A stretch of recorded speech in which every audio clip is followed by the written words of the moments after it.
Hello friends, travel with সময় সকলকে স্বাগত জানাই। ইমামি জগন্নাথ মন্দিরের পর আমরা চলে এসেছি ক্ষীরচোরা গোপীনাথ মন্দিরে।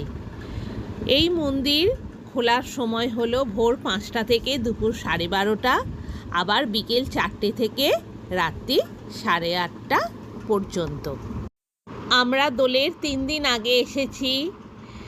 মন্দির চত্বর আলোকসজ্জায় সজ্জিত, আর প্রচুর ভক্তগণের সমাবেশও রয়েছে এখানে।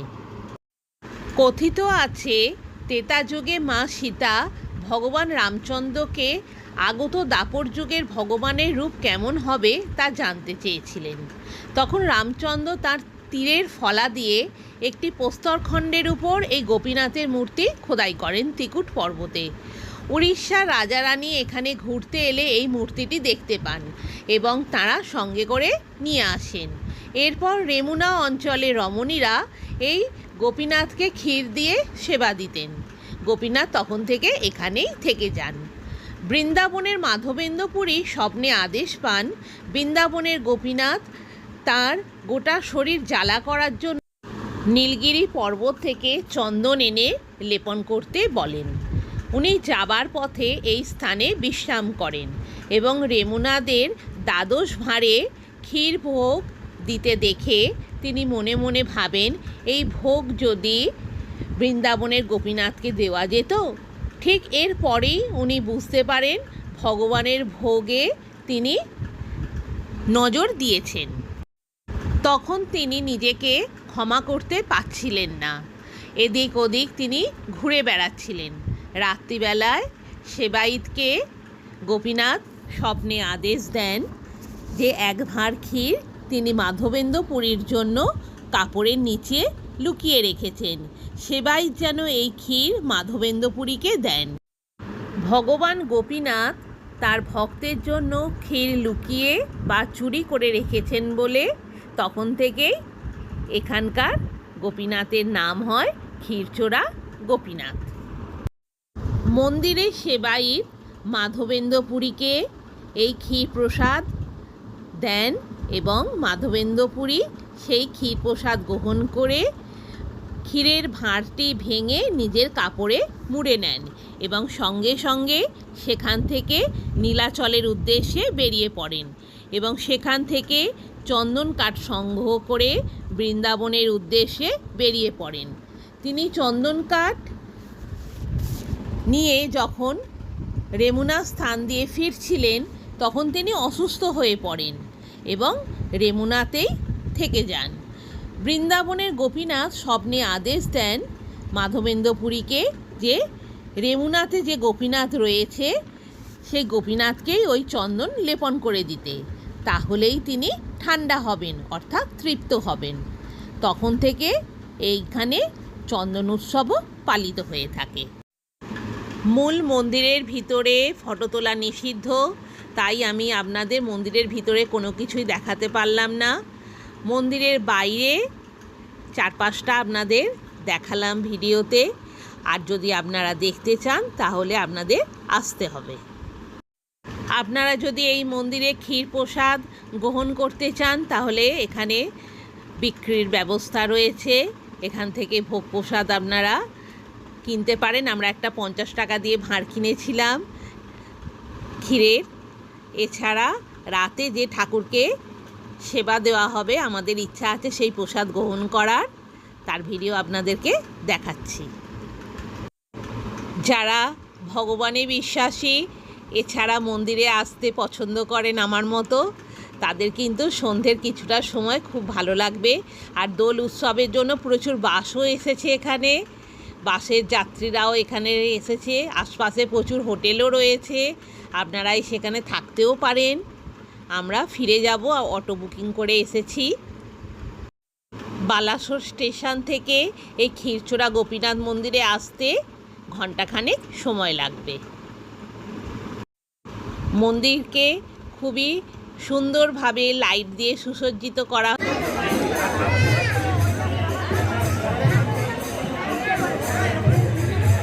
ক্ষীরচোরা গোপীনাথ টেম্পল।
শ্রীকৃষ্ণ চৈতন্য মহাপ্রভুর শ্রী পাদপদ্ম।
প্রসাদ কক্ষ, এখান থেকে প্রসাদ পাওয়া যাবে, কি প্রসাদ।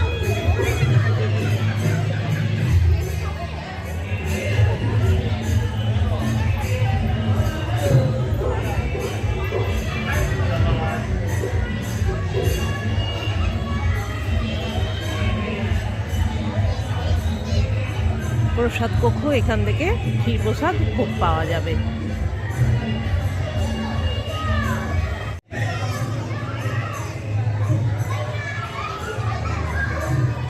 70 টাকা, 40 টাকা, 25 টাকা দিয়ে এখান থেকে ক্ষীর প্রসাদ পাওয়া যাবে।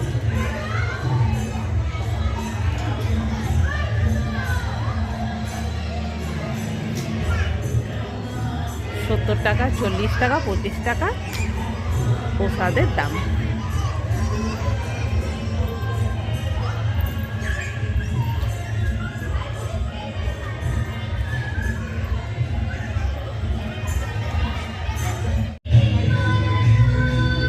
ক্ষীরচোরা গোপীনাথ মন্দির প্রবেশদ্বার।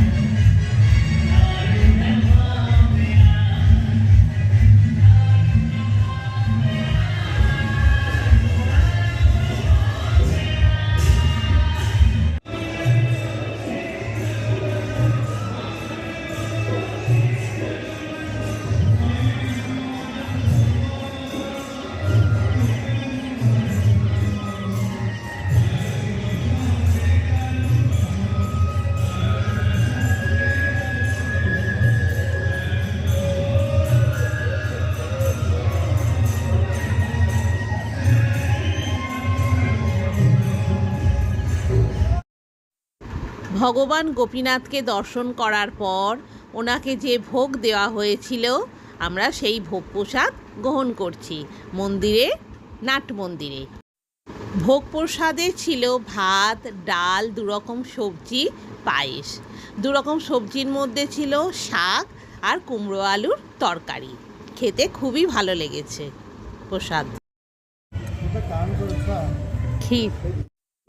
এবার আমাদের বুকিং করে রাখা অটো করে আমরা বালাসোর হোটেলে ফিরে যাচ্ছি।